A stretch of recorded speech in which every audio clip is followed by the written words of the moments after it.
All right, so let me, this project is one that's by no means finished. This is one where if you have any local expertise or any particular insights, I'd love to hear them on this. This is a project, as Jeff mentioned, that grew out of an edition I did that we just finished earlier this year on Wordsworth's Guide to the Lakes, that great collection of essays that he kind of cobbled together over a 30-year period, 1810 until the last revision he made was in 1835, although he kind of helped local publishers keep tinkering with it after that. So in the process of researching that edition, I returned over and over and over to what's probably the most interesting part of the Guide to the Lakes. Those of you who've read it, this is probably the part that you'll remember most. And this is where, in the middle of it, he goes on a bit of a rant with very prescriptive ideas about what the Lake District should look like in terms of the man-made aesthetics. So in terms of what cottages should look like, fences should look like, chimneys should look like.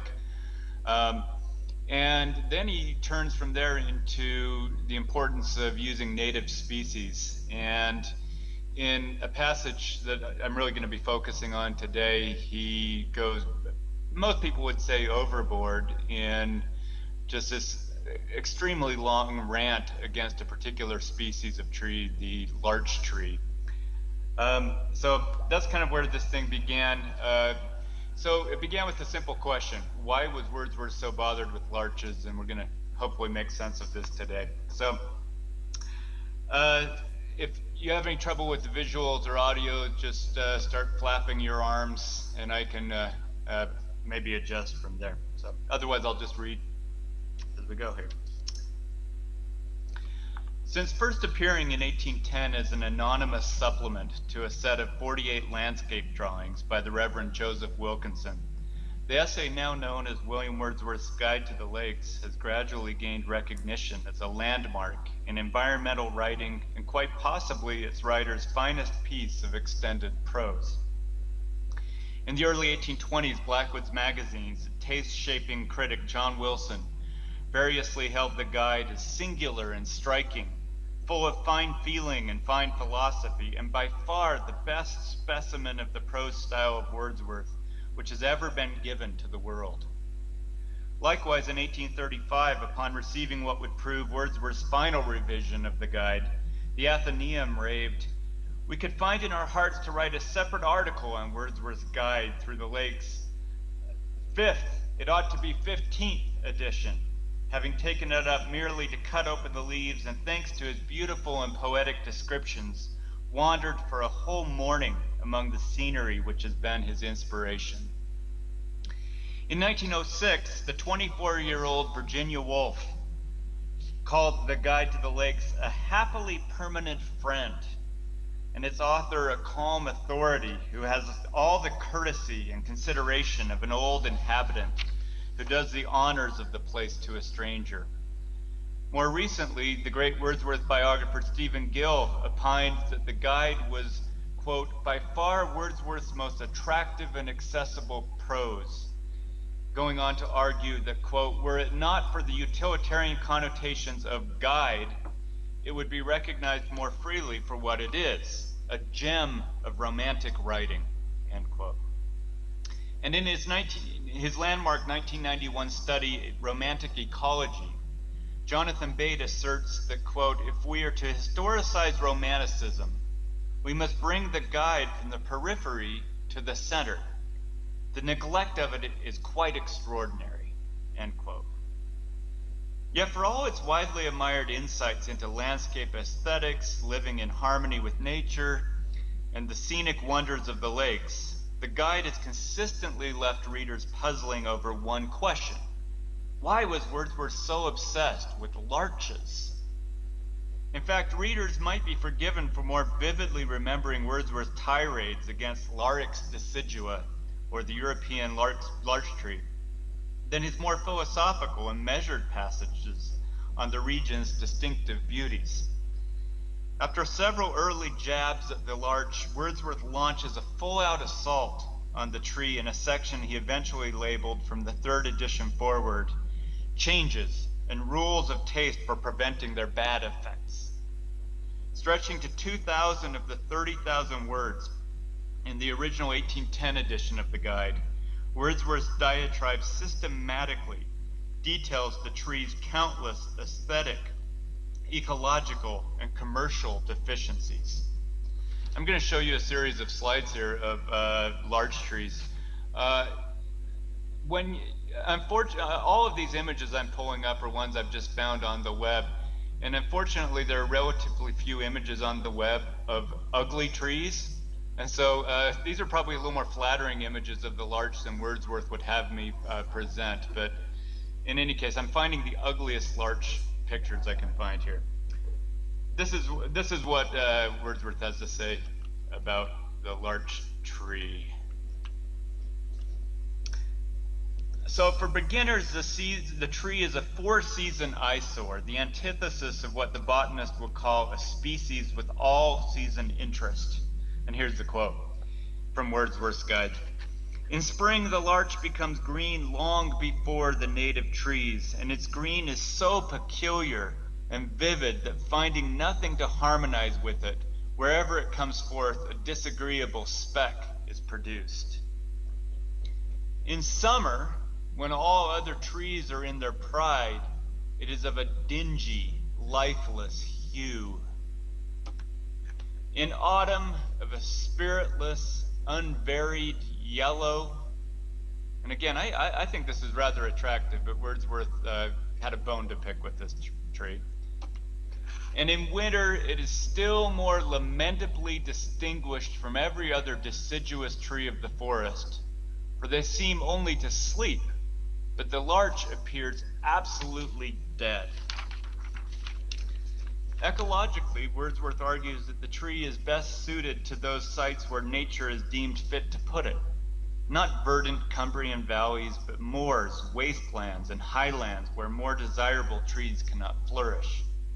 And commercially, he dismisses lumber industry hype about the larch producing high-quality timber in a fraction of the time as oak.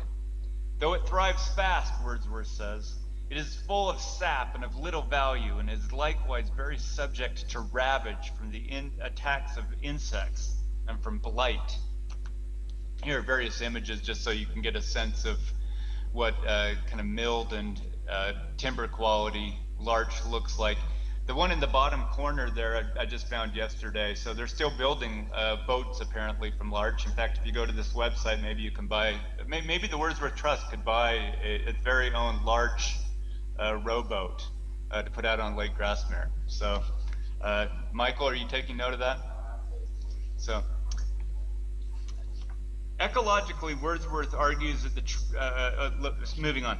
For the poet's erstwhile disciple, Thomas de Quincey, this seemingly peculiar aversion to one particular species was to some degree understandable, as the larch was indisputably, in De Quincey's words, a mean tree, both in form and color, and where planted extensively was dismally disfiguring this most lovely region. Yet Wordsworth was in a class of his own when it came to antipathy for the tree, and De Quincey gleefully recounted tales from Grassmere about, quote, how Wordsworth for many years had systematically abused the larches and the larch planters, end quote. One story tells of a village squire studiously avoiding Wordsworth out of fear of being rebuked for his larch plantations. Even more arresting is a tale circulated by woodmen who had been hired to grub up birch trees and replace them with larches. This is again in De Quincey's telling. One day during their lunch break, these workers observed Wordsworth, quote, advancing to the spot with gathering wrath in his eyes.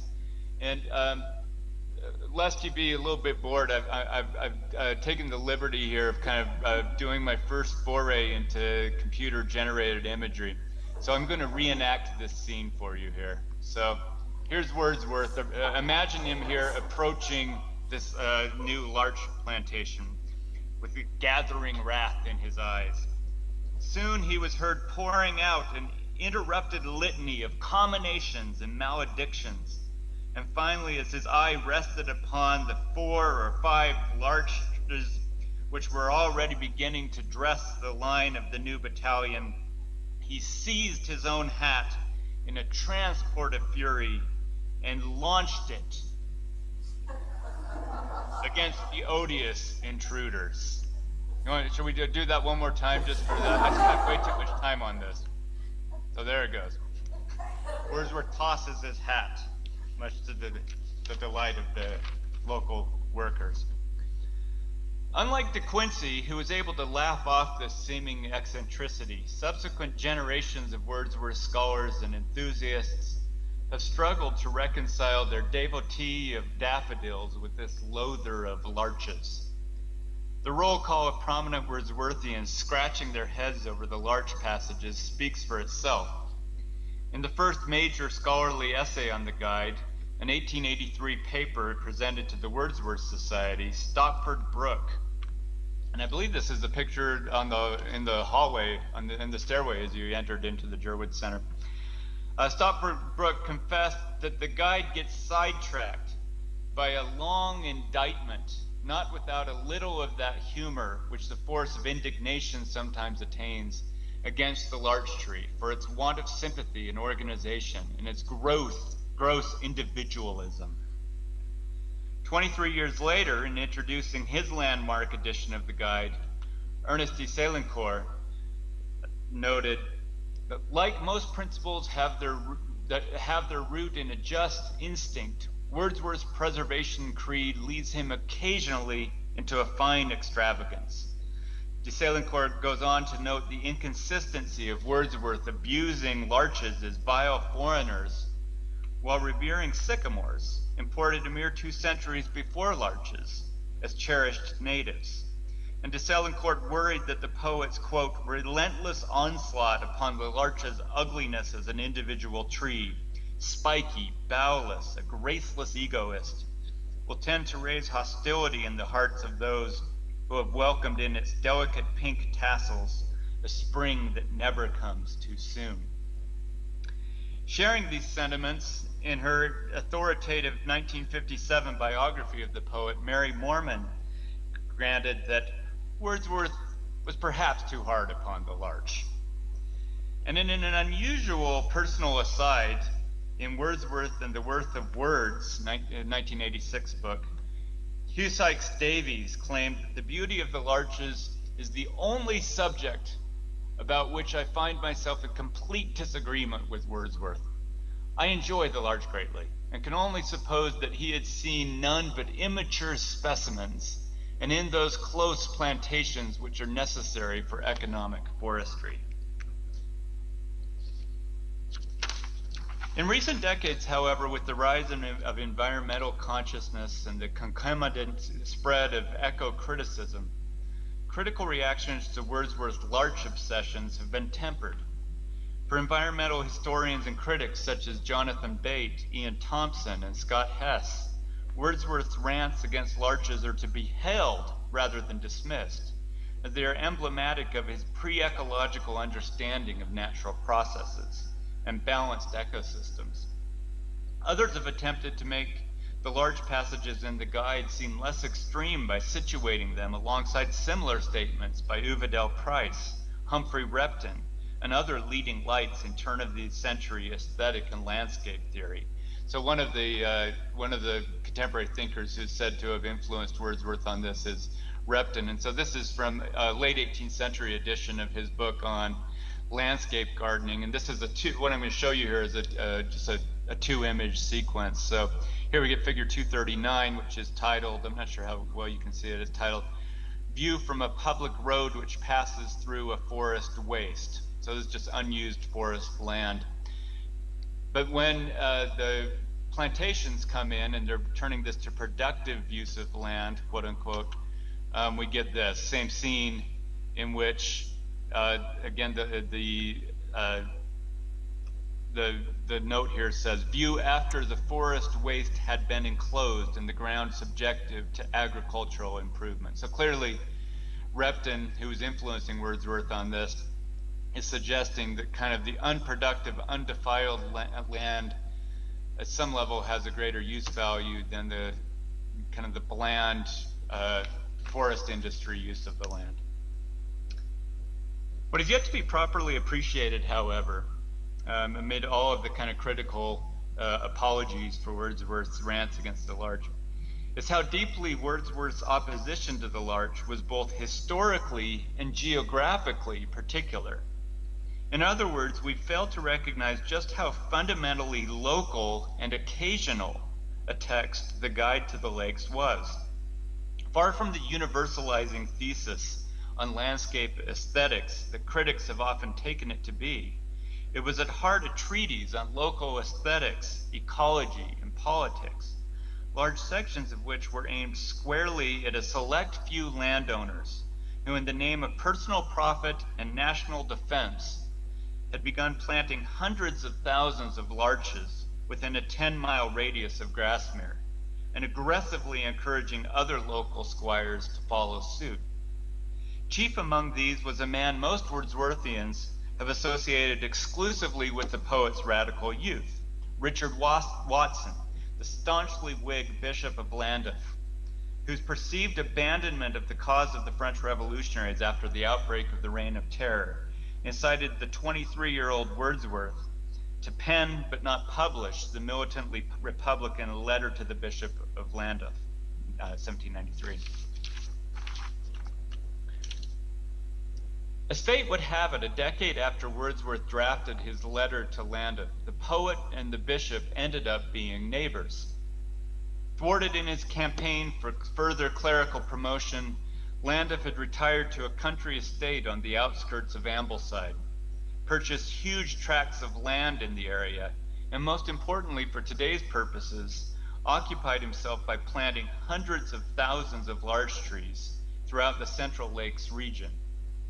In 1808, the year before Wordsworth began working on the first edition of his Guide to the Lakes, Llandaff had published a widely discussed essay recounting his successes with larch plantations and urging, quote, the proprietors of large portions of wasteland to benefit themselves or their posterity and to promote the public welfare by planting them with larches, end quote.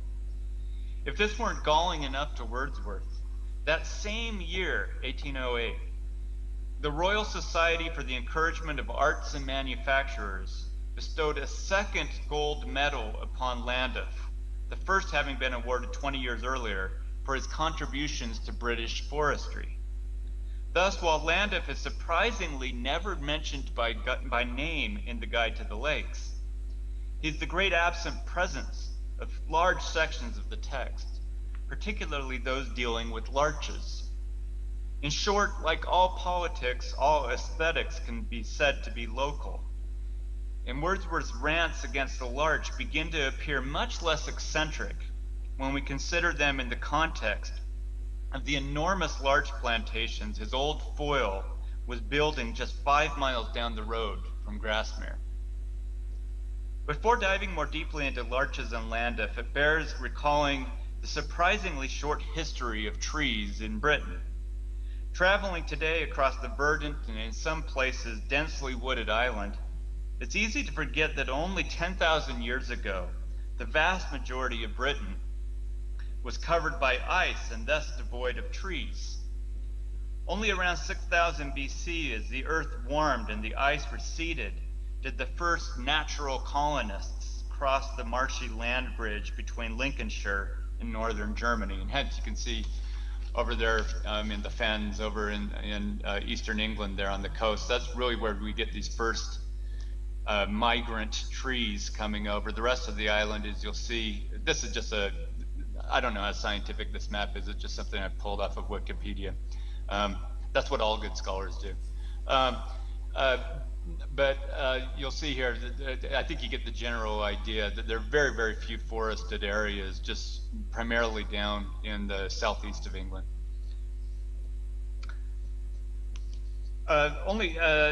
Thus, as the British forestry scholar Nick Brown has pointed out, none of our so-called native trees has occupied Britain for longer than 10,000 years. They are all recent invaders from Europe. Once introduced, though, these German imports spread rapidly across the island, accelerated significantly by Britain's early inhabitants. And over the last 5,000 years, the island has witnessed repeated cycles of clearings and reforestations. By far the largest protracted period of tree planting stretched from the late 18th through the late 19th centuries. Although most 19th century afforestation occurred in the name of industry, the primary impetus behind the Georgian surge in timber plantations was military demand. Napoleonic Wars, right? Given that over 2,000 mature oaks were required to build a single 74-gun warship, again, 2,000 oaks for one 74-gun warship, the Navy was heavily dependent on advances in British forestry to maintain its rule over the seas. And from the mid-18th century forward, the fast-growing hardwooded larch tree increasingly seemed to be the solution to the Navy's chronic timber shortage.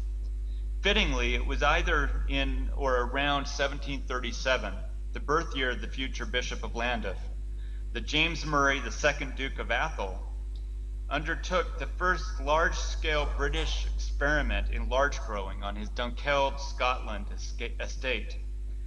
The early results were encouraging enough that Athol soon began rapidly expanding his plantations, and by his death in 1764, he is said to have planted some 30 million larches on over 10,000 acres of land. As news of Athol's successes spread, a growing number of forestry experts came to view the larch as, in the words of William Marshall, the most valuable exotic of the ligneous tribe this island has ever imported. And so what you have an image of here, this is just a stamp I found that was commemorating this 1845 gunship that was built entirely out of larch from the Athol estate. Again, sort of in the spirit of planting larches is defending Britain is the idea here. And with Britain's ongoing involvement in a series of global conflicts, ensuring the steady supply of domestically produced seaworthy timber became, in the eyes of many, a national defense priority of the highest order. I mean, it's worth noting on an environmentalist basis, from the position of the United States here, this surge of fracking, which is potentially causing, all sorts of ecological problems in the United States, is largely being justified in the name of national defense. And so I think we kind of have companion pieces here, the US drive for oil and the British drive, at least in Wordsworth's time, for larch trees. Maybe I need to retitle this paper, Larch Trees, the Fracking of the 19th Century, or something like that.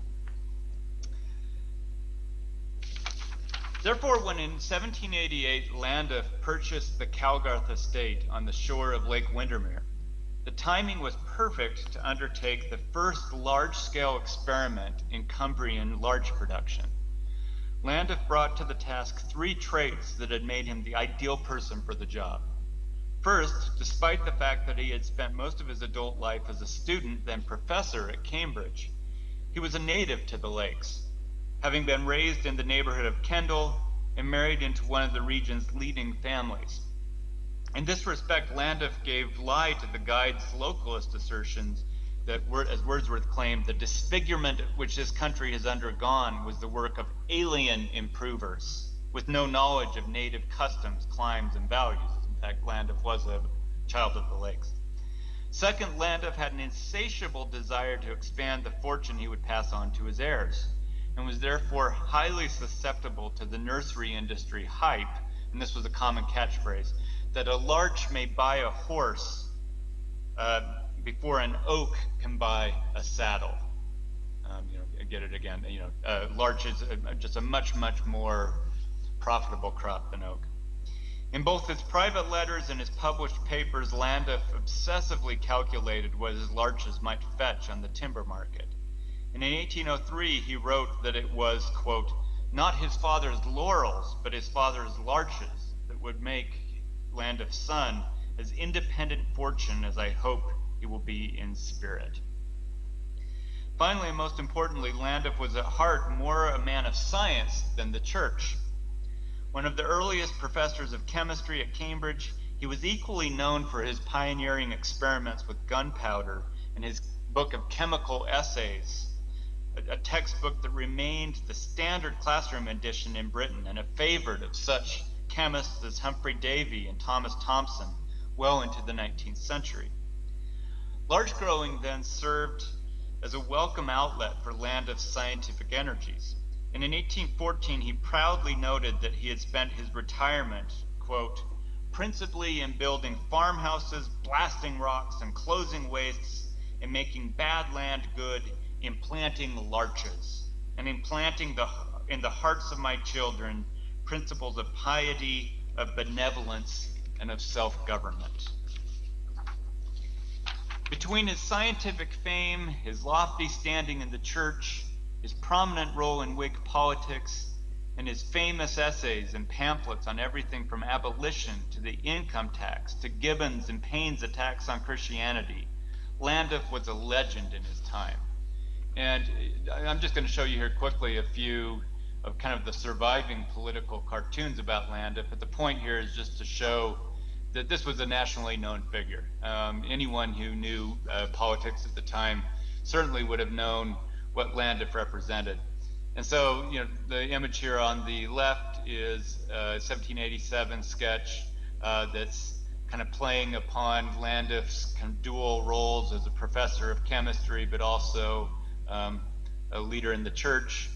Over on the right is another political ad, or political kind of caricature in which Llandaff is kind of part of the pyramid of government. Another one, this is a famous image from the first Regency crisis of 1789, the first time that George III looked like he was losing his mind. And here we have the comet of Whig leaders who are lining up to follow the Prince of Wales, George IV. And the arrow there at the back is pointing to Llandaff. So again, maybe not, certainly not a Pitt or a Fox, but he's sort of in the next rank of British politicians of this day and would have really been widely known across the country. In fact, if one were to ask educated Britons in, say, 1810 to identify the Lake District's preeminent man of letters, the standard answer most certainly would not have been Wordsworth, Coleridge, or Southey, but Llandaff. His passing in 1816 was the lead story in most national newspapers and magazines, and his posthumously published autobiography became the most widely discussed new release of the 1817 holiday season. Llandaff's long shadow and parallels to Wordsworth's own life cannot have escaped the poet. Both started as relatively underprivileged Cumbrian boys who, beating all odds, were admitted to Cambridge as sizars or second-class students, where both routinely struck their peers as northern yokels. As Kenneth Johnston has noted, in Wordsworth's youth, Llandaff was, quote, the Lake District boy whose successful ascent up the ladder of place and preferment was legendary and often held up to young Wordsworth as a model or a reproach, end quote.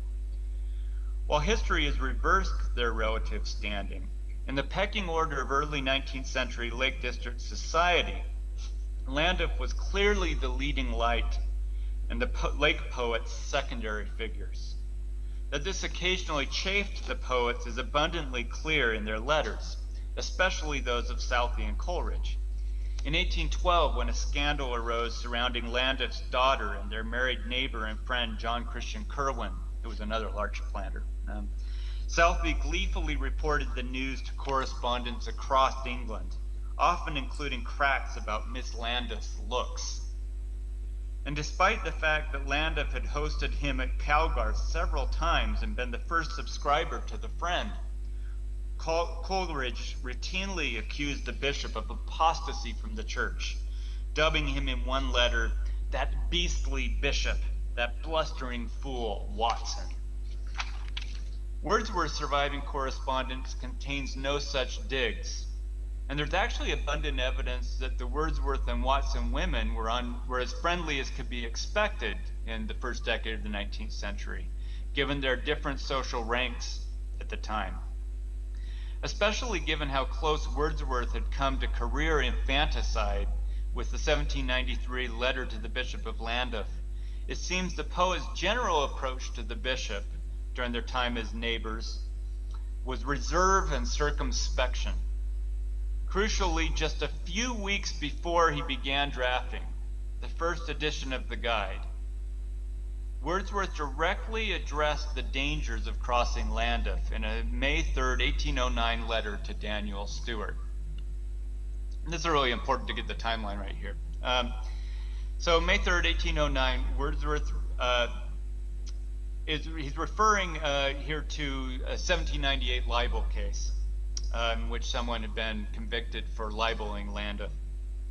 And he writes to Daniel Stewart, the Radical editor, "I've just been reading an old magazine where I find that Benjamin Flower was fined £100 and imprisoned in Newgate 4 months for a libel, as it was termed, upon the Bishop of Llandaff. That is no doubt for having spoken of the Right Reverend, truth with honest intentions." While the immediate occasion of this letter was to solicit Stewart's advice on whether the soon-to-be-published Convention of Cintra might make Wordsworth powerful enemies, the Llandaff example resonates even more directly with the Guide to the Lakes and its potentially offensive passages on the bishop's plantations. Specifically, the awareness Wordsworth demonstrates here about how one might land in prison for speaking, quote, truth with honest intentions about Llandaff goes a long way toward explaining why the 2,000-word diatribe against larch planters in the lakes, that's in the Guide to the Lakes, should never once mention the bishop by name. So just to kind of wind things up here, let's just kind of go back and get a sense of the timeline here, and this is important. So in 1808, as I mentioned before, Bishop of Llandaff published this essay that was widely quoted, widely circulated, called Planting in Wastelands. This is the one that advocated that every spare acre in Britain should be planted with larch trees in the name of national defense. In 1808, soon after that, not only was Llandaff, widely read, but he received a medal for his larch plantations. A few months after that, then we see Wordsworth has Llandaff on the mind as he's thinking about the dangers of writing about Llandaff. And just a few months later there, he begins drafting the guide with this extended critique of larch planters in the neighborhood, which I guess what you could say, not surprisingly, given all of the above, doesn't mention Llandaff by name. So, in closing, despite this seemingly strategic omission of Llandaff's name from the guide, anyone familiar with Llandaff's plantations at Windermere cannot have missed the intended target of passages such as the one where Wordsworth points out the inconsistency of those who, quote, are so eager to change the face of that country, whose native attractions, by the act of erecting their habitations in it, they have so emphatically acknowledged. Or another, where Wordsworth pleads, let me then entreat that the native deciduous trees may be left in complete possession of the lower ground, and that plantations of larch, if introduced at all, may be confined to the highest and most barren tracts. In short, what we find in such passages in the Guide to the Lakes is less a universalizing treatise on landscape aesthetics than a cautiously worded plea from one neighbor to another. As such, at least this section of the guide is a classic instance of romantic localism, or what David Simpson has called the poetry of relocalization. Moving forward then, it's essential that we recognize that when Wordsworth is talking about larches, he's really talking about local landscapes, local society, and most of all, the local legend, the Bishop of Llandaff. Thanks.